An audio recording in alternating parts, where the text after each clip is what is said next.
Ellie, we've known one another over so many years. Despite being on different sides of the globe, our lives have intersected in so many ways. Firstly, there's our shared interest in traumatic brain injury. I first knew of you as a team leader in the famous New York University Traumatic Brain Injury Rehabilitation Program, which I visited shortly after you left in 1987. You are one of the few clinical neuropsychology researchers who has focused on memory impairment after traumatic brain injury.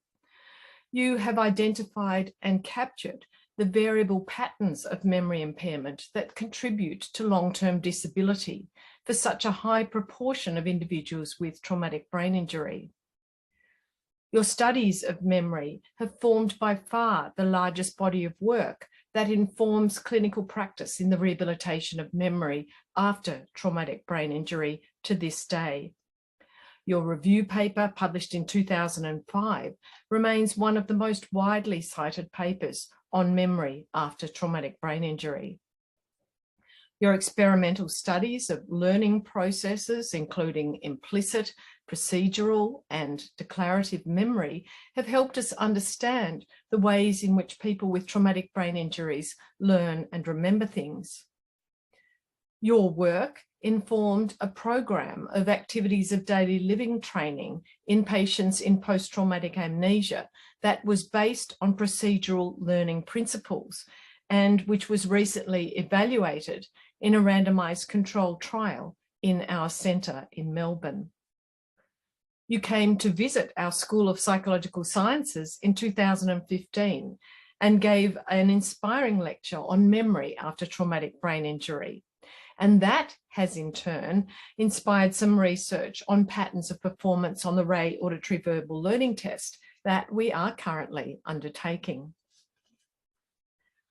One of the reasons why your rigorous experimental work has been so useful is that you have also remained involved in the clinical world throughout your career as a neuropsychologist. Your work has largely focused on neuropsychological rehabilitation after traumatic brain injury, first at New York University TBI program, then back in Israel at the Levenstein Rehabilitation Center and the National Institute for the Rehabilitation of the Head Injured Patient. You even had a period in Australia at the Julia Farr Rehabilitation Centre in Adelaide.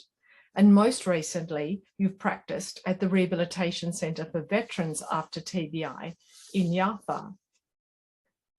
Having been involved in a number of longitudinal head injury outcome studies with your colleague Dan Huffian, you have an inherent sense of the long-term problems that are faced by people with traumatic brain injury.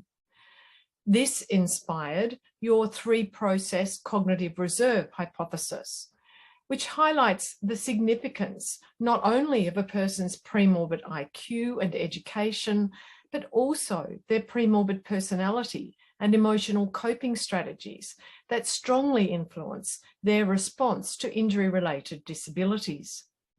This work is so important.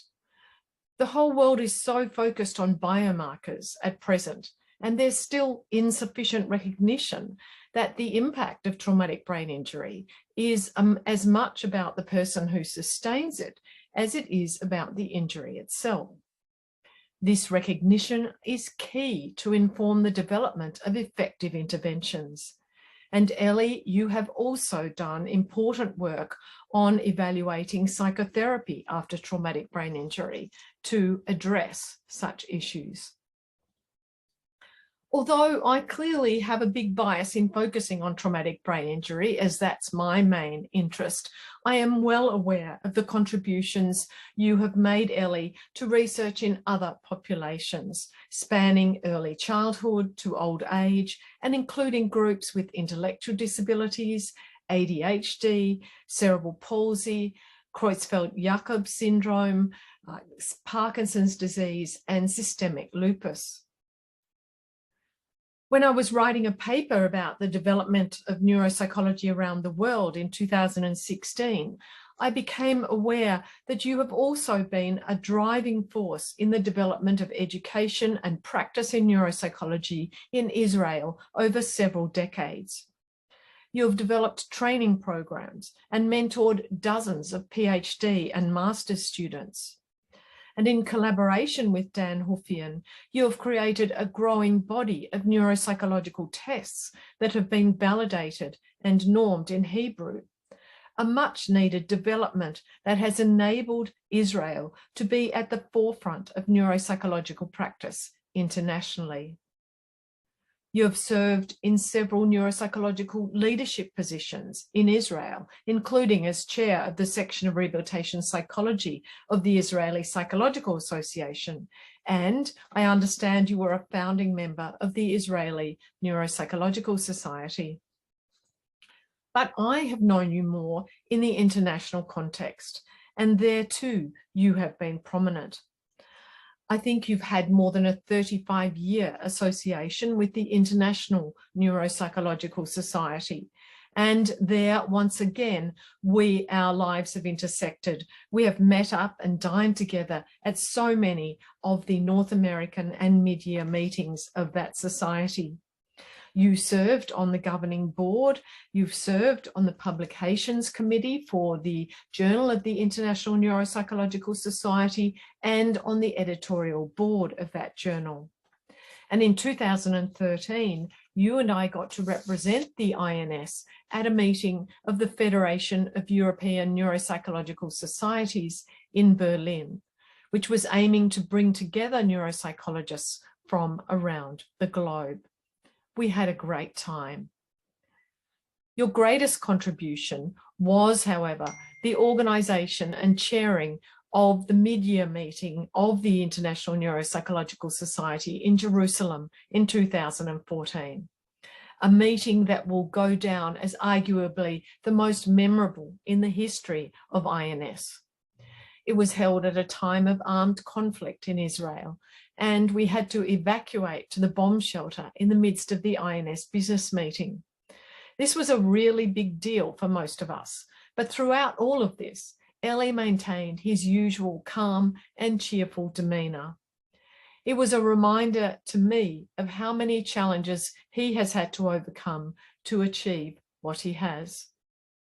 In 2017, I was thrilled to nominate Eli for a very well-deserved Distinguished Career Award by the International Neuropsychological Society. Eli's international contributions have not been confined to INS, however. He has visited every corner of the globe many times over, and he has spent several sabbaticals in Australia.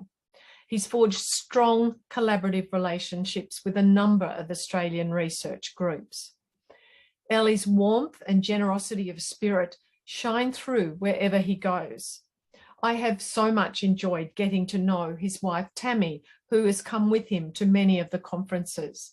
And of course, he's told me so much about his children and grandchildren, of whom he is so proud. Last year, when I was sick and Eli heard about it, he reached out to check on how I was going, because that is what Eli does. Eli, the breadth of your contributions has been immense, and you will be sorely missed in retirement. I have so greatly valued our friendship, but I am also sure that you're not going to disappear. You are an inveterate traveller, and I really hope that I will continue to see you in various parts of the world once COVID allows us to travel more. Until then, I thank you, Eli Vakil, for your enormous contributions to neuropsychology in Israel and around the world, to the fields of memory and of traumatic brain injury, and above all, for your humanity and generosity of spirit.